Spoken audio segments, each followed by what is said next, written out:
Alors en fait, c'est suite à ma participation sur l'enquête sur le réseau équestre qui avait été mis en place par le PNR.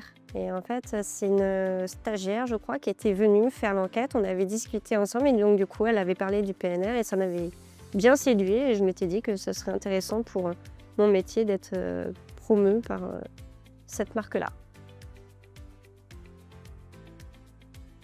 Donc j'ai choisi de candidater au PNR parce que j'ai été séduite par l'engagement nature de la charte et également sur tout ce qui était savoir-faire local, l'investissement et la communication qui était faite autour de tous ces métiers qui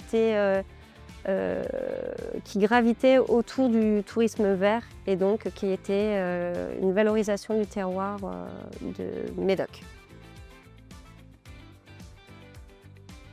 Alors c'est un peu loin pour moi, mais il me semble que j'ai juste eu à demander, par mail en fait, un dossier et on m'a aidée à le remplir et ça a été relativement vite. Des personnes sont également venues sur, l'exploitation pour, un peu s'imprégner et m'aider, sur, la candidature, et sur le dossier. Alors au niveau bénéfice, j'ai gagné en visibilité. Ça m'a aidé aussi sur la communication de mon activité qui était quand même un métier plutôt méconnu du public. Et voilà, ils m'ont aidé aussi sur les étapes de tout ce qui était panneaux de signalisation, acteurs avec lesquels je pouvais travailler et m'orienter pour justement communiquer sur mon activité et travailler avec eux.